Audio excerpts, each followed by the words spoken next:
pendant qu'Apollos était à Corinthe. Paul, après avoir parcouru les hautes provinces de l'Asie, arriva à Éphèse. Ayant rencontré quelques disciples, il leur dit : « Avez-vous reçu le Saint-Esprit quand vous avez cru ?» Ils lui répondirent : « Nous n'avons pas même entendu dire qu'il y ait un Saint-Esprit. »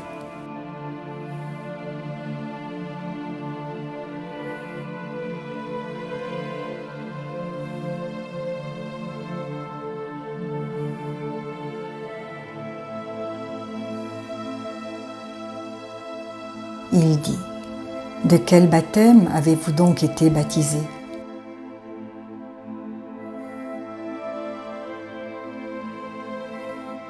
Et ils répondirent : « Du baptême de Jean. »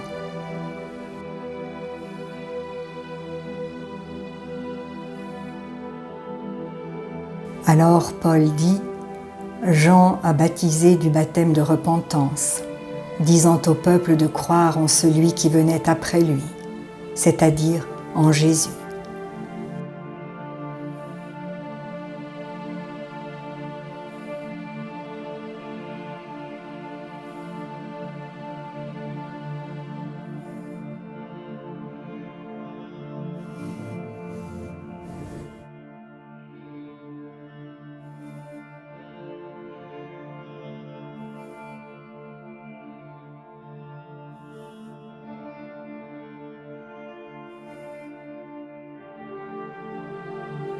Sur ces paroles, ils furent baptisés au nom du Seigneur Jésus.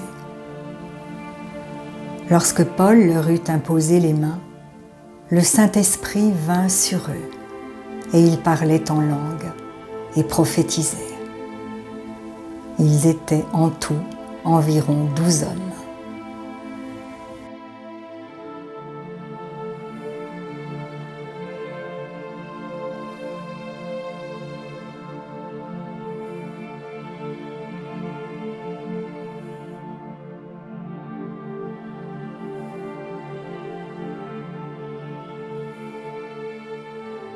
Ensuite, Paul entra dans la synagogue où il parla librement.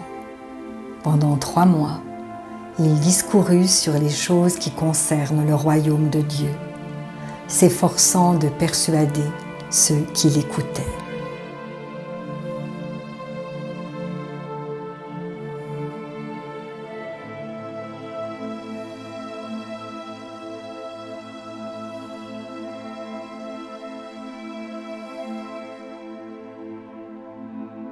Mais comme quelques-uns restaient endurcis et incrédules, décriant devant la multitude la voix du Seigneur,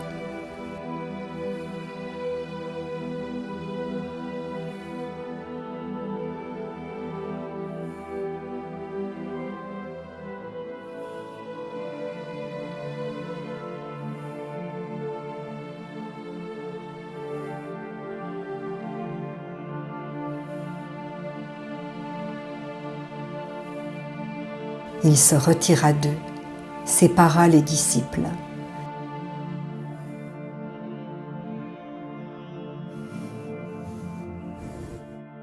Et enseigna chaque jour dans l'école d'un nommé Tyrannus.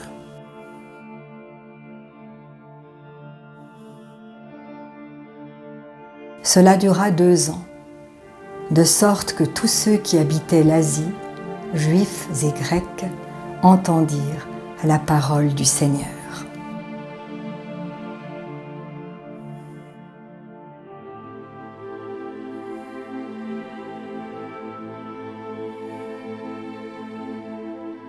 Et Dieu faisait des miracles extraordinaires par les mains de Paul, au point qu'on appliquait sur les malades des linges ou des mouchoirs qui avaient touché son corps, et les maladies les quittaient, et les esprits malins sortaient.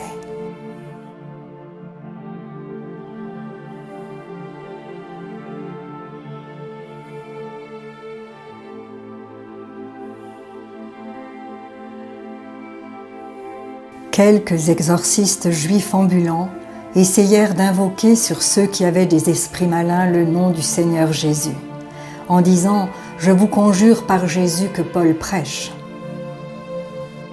Ceux qui faisaient cela étaient 7 fils de Schéva, juifs, l'un des principaux sacrificateurs.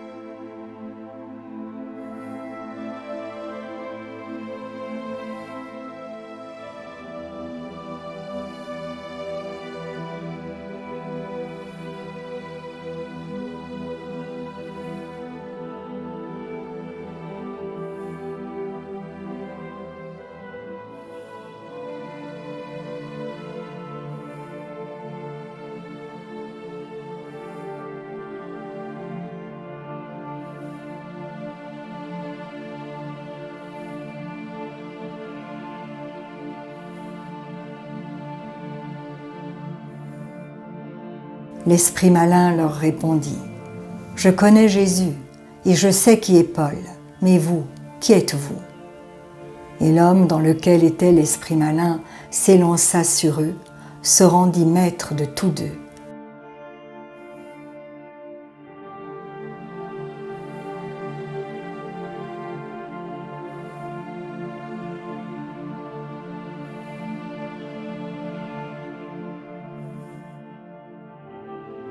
Il les maltraita de telle sorte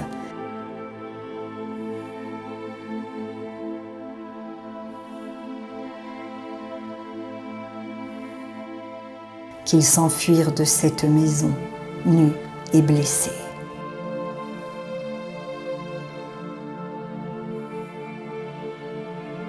Cela fut connu de tous les Juifs et de tous les Grecs qui demeuraient à Éphèse, et la crainte s'empara de tous, et le nom du Seigneur Jésus était glorifié. Plusieurs de ceux qui avaient cru venaient confesser et déclarer ce qu'ils avaient fait. Et un certain nombre de ceux qui avaient exercé les arts magiques, ayant apporté leurs livres, les brûlèrent devant tout le monde. On en estima la valeur à 50 000 pièces d'argent. C'est ainsi que la parole du Seigneur croissait en puissance et en force.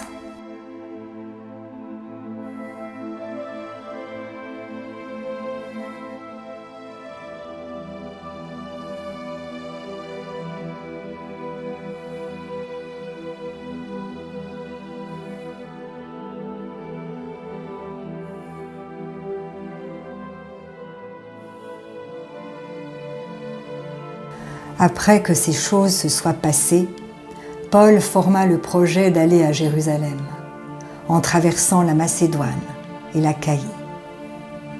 Quand j'aurai été là, se disait-il, il faut aussi que je voie Rome.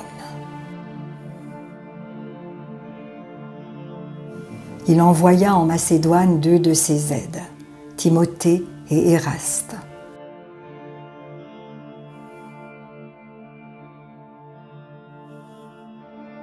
Et il resta lui-même quelque temps encore en Asie.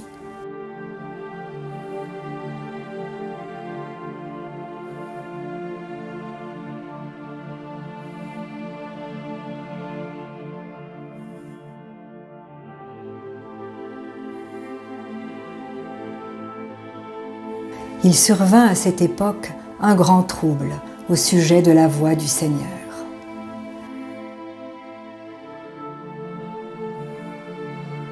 Un nommé Démétrius, orfèvre, fabriquait en argent des temples de Diane et procurait à ses ouvriers un gain considérable. Il les rassembla avec ceux du même métier et dit « Ô homme, vous savez que notre bien-être dépend de cette industrie, et vous voyez et entendez que non seulement à Éphèse, mais dans presque toute l'Asie, ce Paul a persuadé et détourné une foule de gens en disant que les dieux faits de main d'homme ne sont pas des dieux.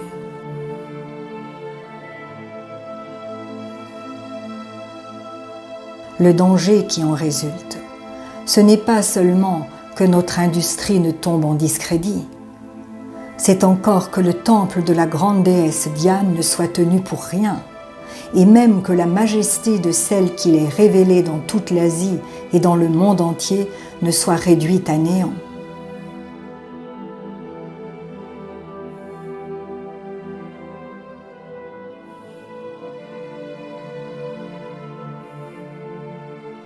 Ces paroles, les ayant remplis de colère, ils se mirent à crier « Grande est la Diane des Éphésiens !»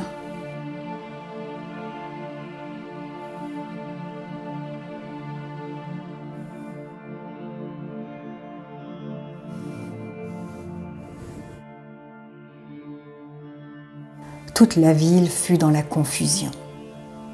Ils se précipitèrent tous ensemble au théâtre, entraînant avec eux Gaius et Aristarque, Macédoniens, compagnons de voyage de Paul.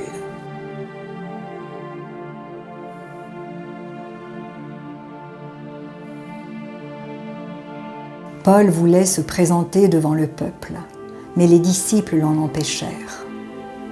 Quelques-uns même des Asiarques, qui étaient ses amis, envoyèrent vers lui pour l'engager à ne pas se rendre au théâtre.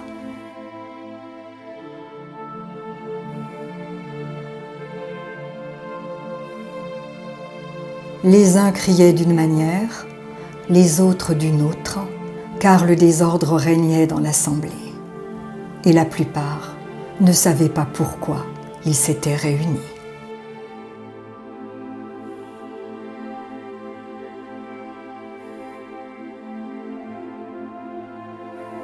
Alors on fit sortir de la foule Alexandre, que les Juifs poussaient en avant.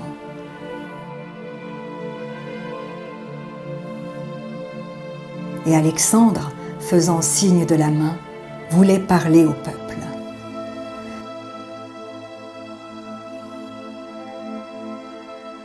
Mais quand ils reconnurent qu'il était juif, tous, d'une seule voix, crièrent pendant près de 2 heures « Grande est la Diane des Éphésiens !» Cependant, le secrétaire, ayant apaisé la foule, dit « Homme éphésien, quel est celui qui ignore que la ville d'Éphèse est la gardienne du temple de la grande Diane et de son simulacre tombé du ciel ?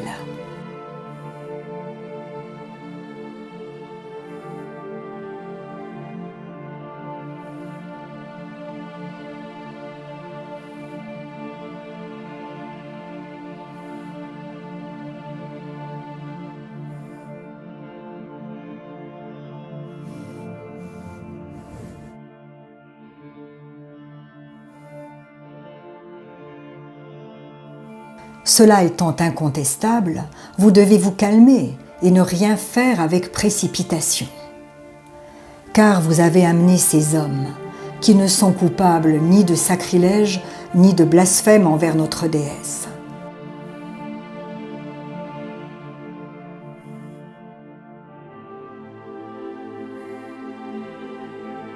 Si donc Démétrius et ses ouvriers ont à se plaindre de quelqu'un, il y a des jours d'audience et des proconsuls, qu'ils s'appellent en justice les uns les autres.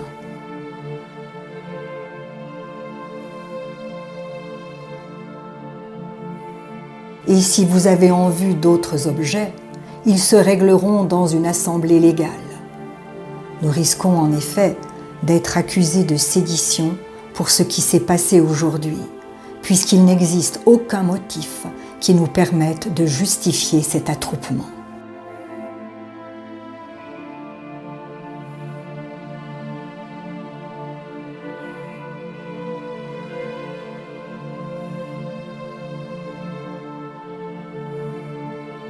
Après ces paroles, il congédia l'assemblée.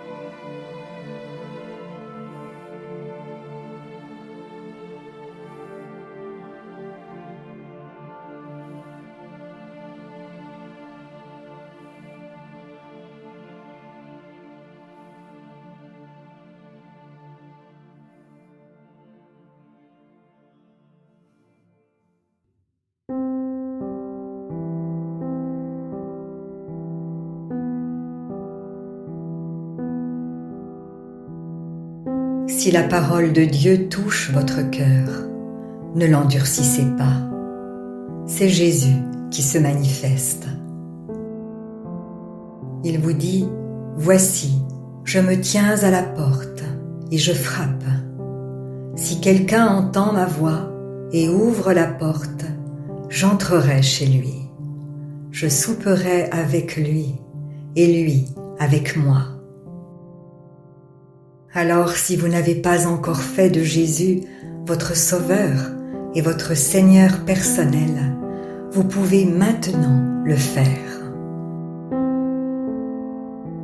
Déclarez à haute voix et d'un cœur sincère, « Père, je te remercie, parce que tu as envoyé Jésus-Christ, mourir sur la croix pour mes péchés, et tu l'as ressuscité des morts.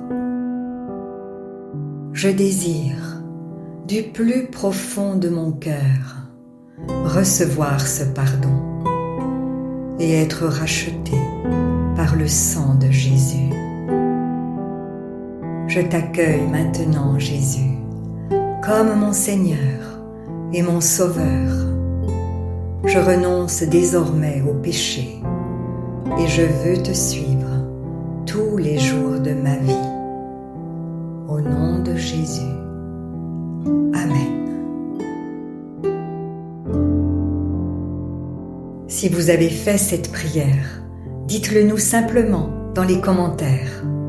Nous prierons pour vous et nous nous réjouirons avec le ciel tout entier. Car Jésus a dit, « Sachez qu'il y a plus de joie dans le ciel pour un seul pécheur qui se repent que pour 99 justes qui n'ont pas besoin de repentance. » Puis continuez de vous fortifier et de vous purifier par la parole de Dieu. La foi vient, mais elle ne vient que d'une seule source, de ce qu'on entend de la parole de Christ. Demandez à l'Esprit Saint de vous guider et de vous éclairer dans sa connaissance. Il vous conduira dans toute la vérité. Il vous équipera pour toutes les circonstances de votre vie. Vous verrez que peu à peu, il vous révélera ce que ne peuvent comprendre ceux qui ne vont pas dans la parole. Car l'homme naturel n'accepte pas ce qui vient de l'Esprit de Dieu. C'est une folie pour lui. Il est même incapable de le comprendre, parce que c'est spirituellement qu'on en juge. Et maintenant, ne restez pas seul. Trouvez une église qui se nourrit de la parole et y est fidèle. Soyez vigilants dans les enseignements que vous écoutez, car plusieurs faux prophètes s'élèveront et ils séduiront beaucoup de gens. Et en toute chose, faites une confiance absolue au Seigneur. Vous êtes richement bénis.